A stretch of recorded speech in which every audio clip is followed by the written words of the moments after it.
Mrs. Piggle Wiggle's Magic, The Waddle-I-Doers, Part 2. Mrs. Piggle Wiggle sat down on a little stool by the fireplace, made room for Lightfoot the cat, Wag the dog, and Lester the pig, who should have been at the Grapples, but had stayed home for the hike and picnic, by her feet, took a sip of tea, clapped her hands for quiet, and began. I know that this horrid rain has been a great disappointment to all of you children.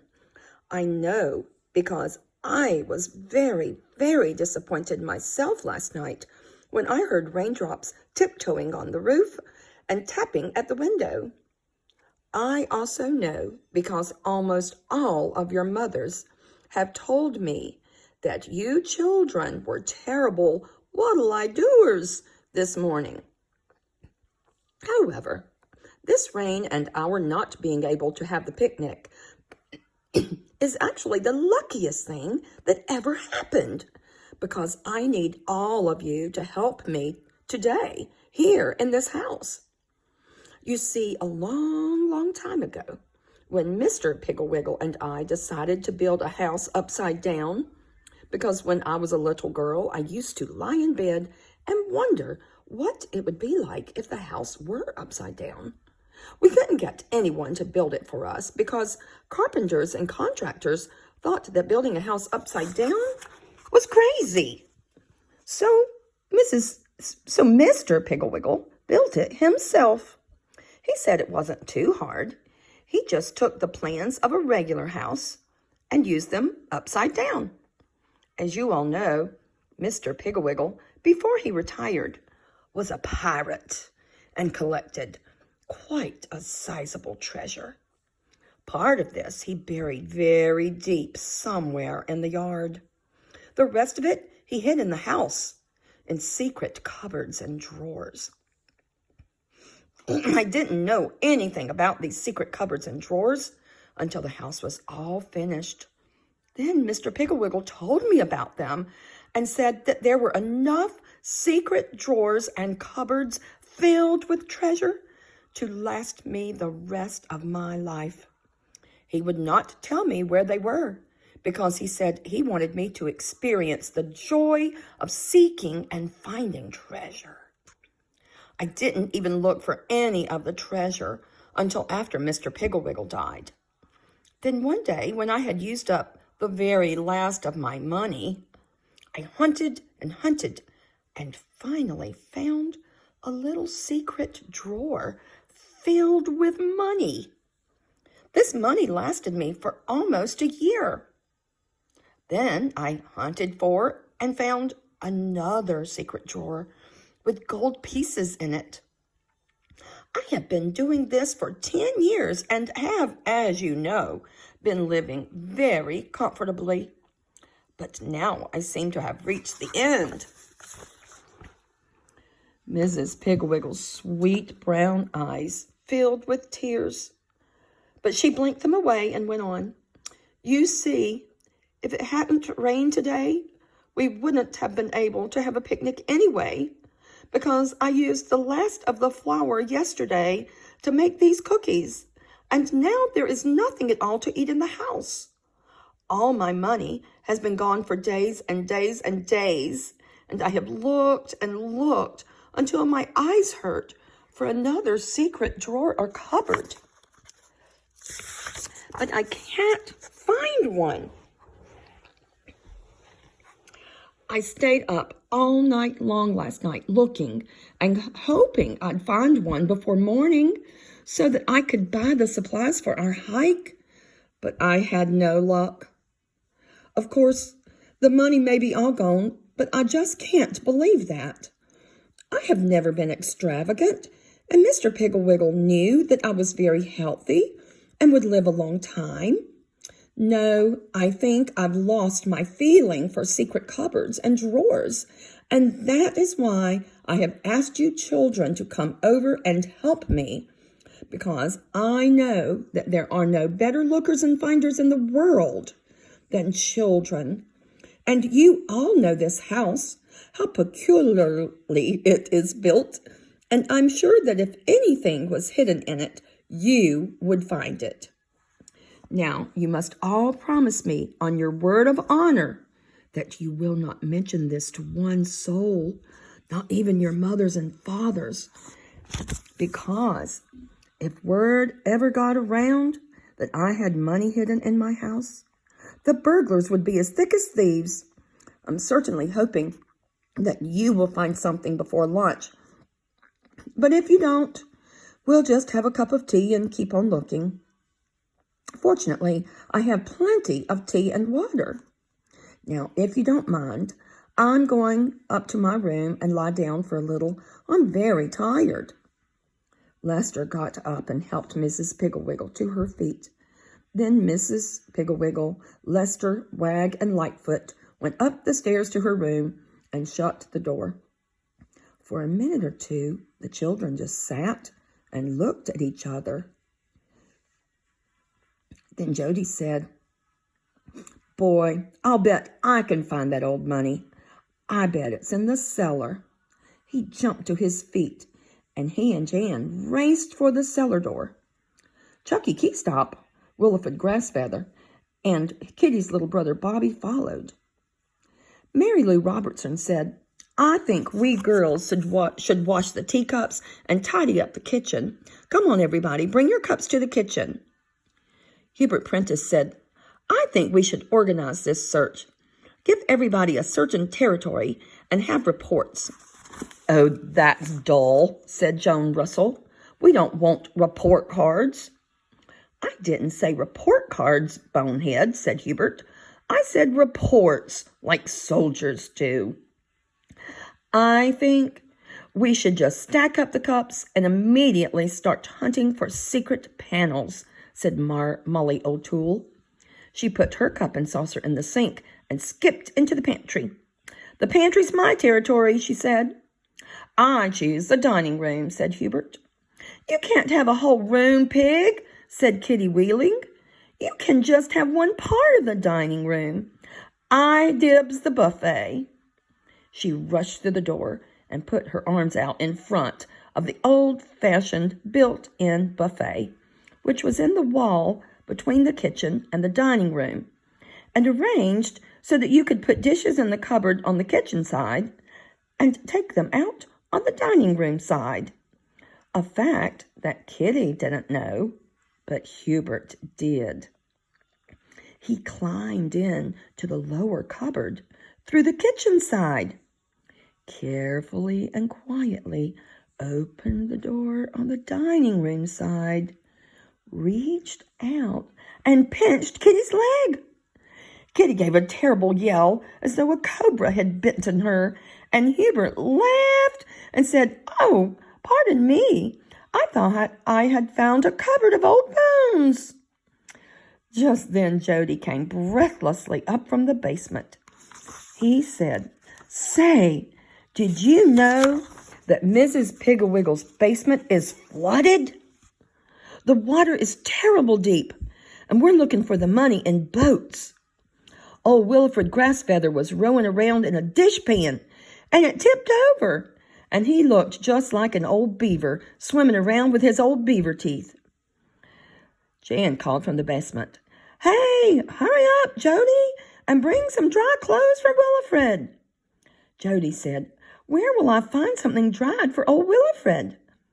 Mary Lou said, "There are some old clothes of Mr. Piggle Wiggle's in the attic. Here, I'll get them."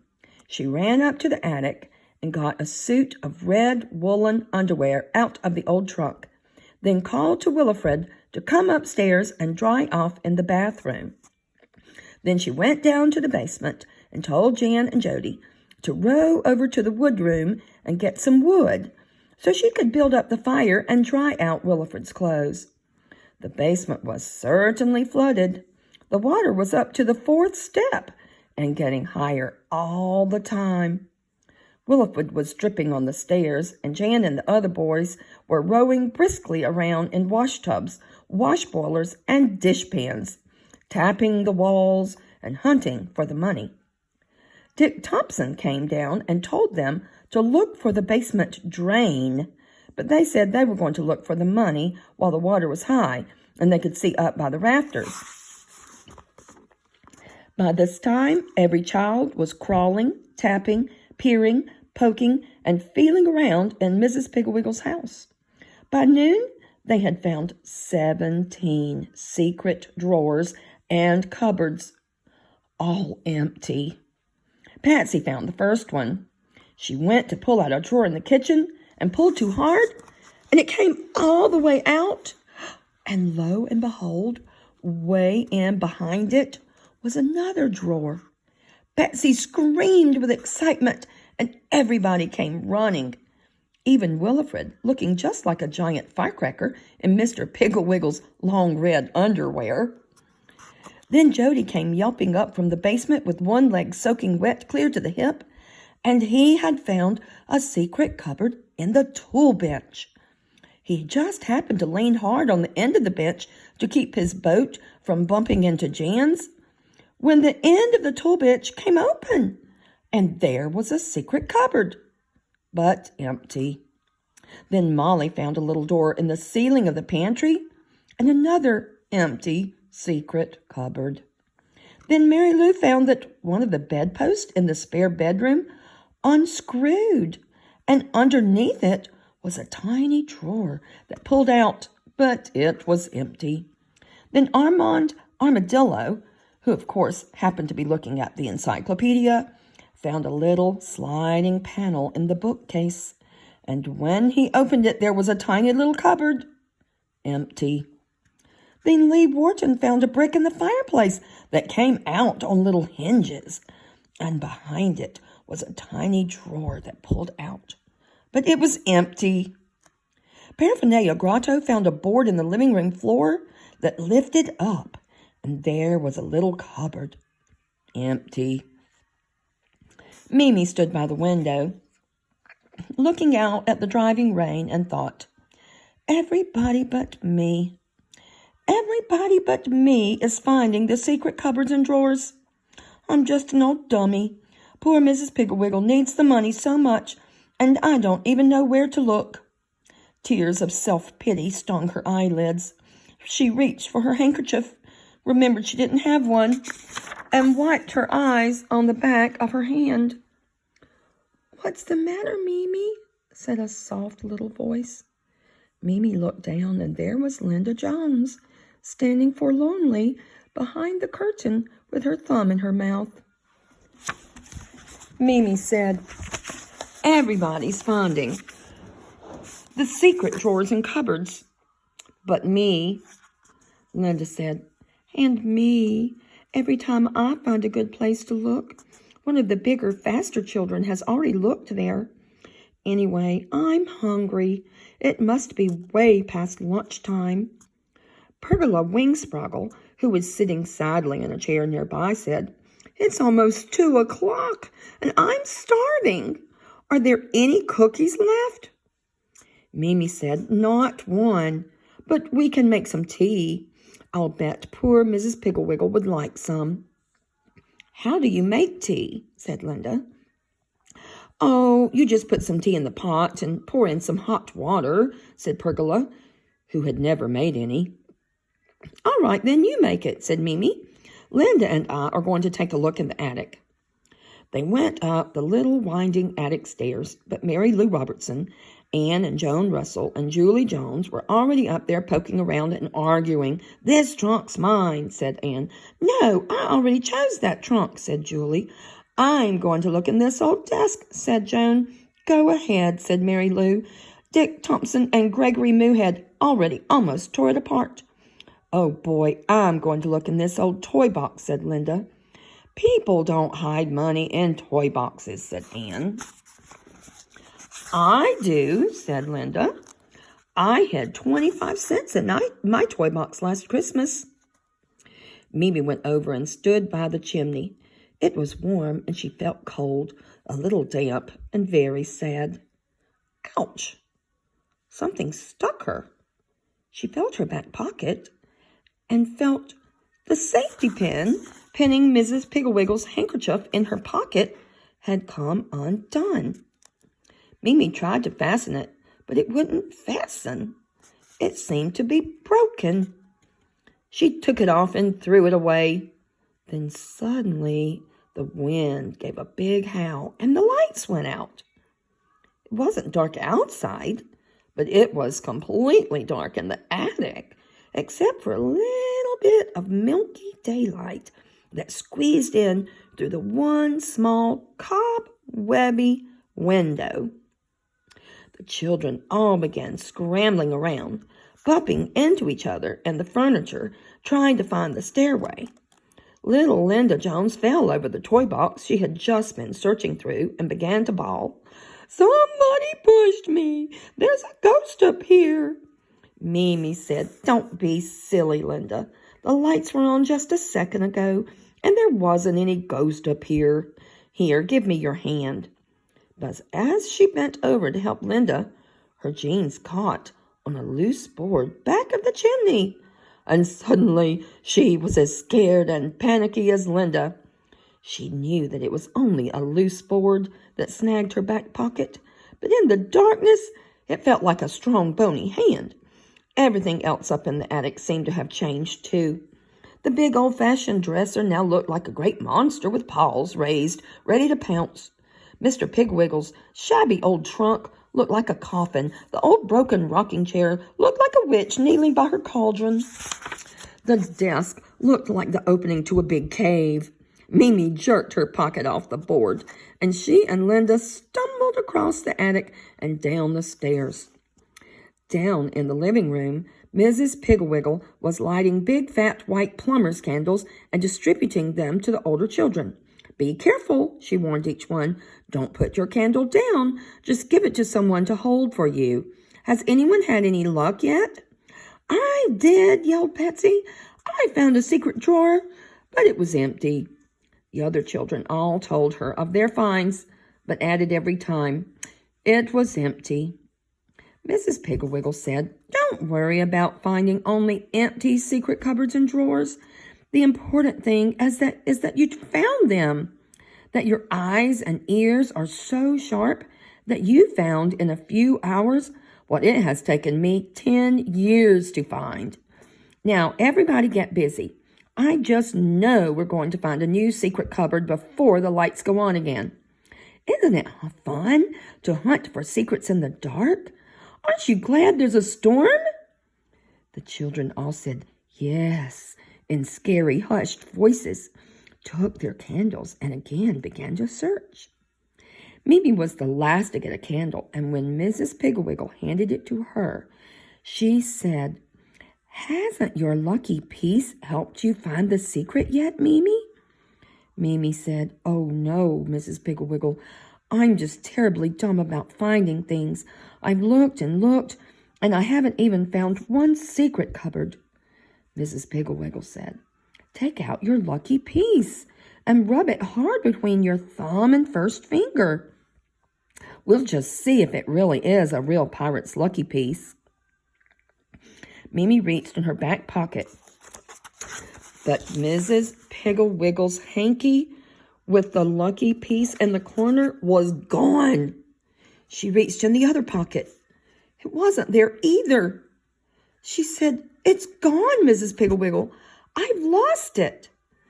Then she remembered how she had caught her pocket on the board behind the chimney in the attic.